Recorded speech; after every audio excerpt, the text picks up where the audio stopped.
Good morning mga idol, ano? At nandito tayo sa bahay ngayon.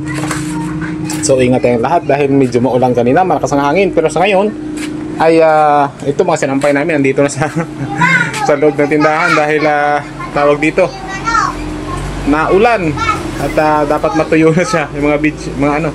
So share ko lang sa inyo, meron tayong good news. Ay meron tayong nabili na bagong tawag dito freezer sa freezer. Yan. So ang tatak niya ay Kondura. Inverter siya mga idol, no? Kondura inverter, no? So ito yung kanyang pwede sa chiller, pwede rin sa freezer. So medyo malaki siya sa dati nating freezer na to. And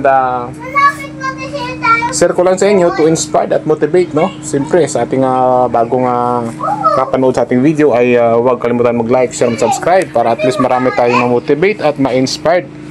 Ba talagang meron tayong sarili negosyo? Kasi nga, share ko to sa inyo dahil ito ay katas na naman ng ating fried chicken business. Ito pa yung karton mga ito. Kondura.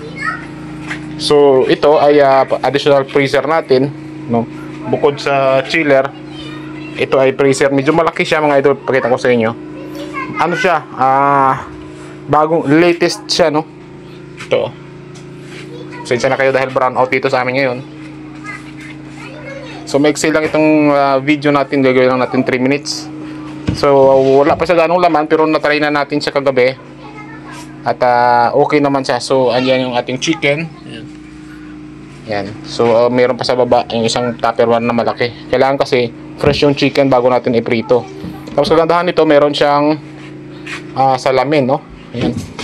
Meron siyang lagayan din ng mga frozen dito. So ang plano ko rin kasi mag-additional na naman ako ng frozen dito dahil masyadong malaki ito eh.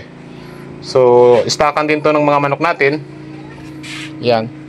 So brown out ngayon dito sa amin, brown out eh. So ito yung ating mga manok dito. Ito yung ating mga chicken to. Ito yung isang freezer natin. So maliit siya, napupuno na siya.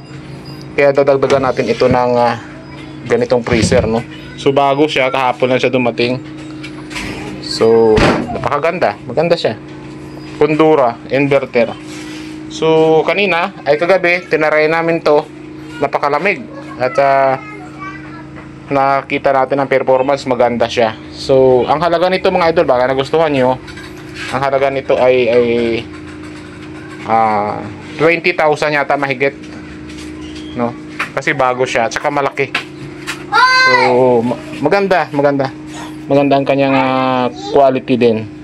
So ito lang, share ko lang sa inyo to para at least meron tayo ng napundar na naman, no? Na nabili na naman natin sa ating pagsisikap sa ating pritong manok business, no? So ito ay chiller, pwede rin freezer. Nakalagay dito mga idol, oh. Ayan, oh. Saan ba yung dilim? Ito, oh. Pwede sa chiller, pwede freezer.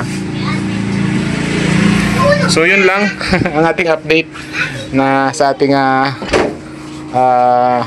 fried chicken business, no? Nakabili na naman tayo ulit ng freezer. Yun lang, God bless at maraming salamat. Bye bye.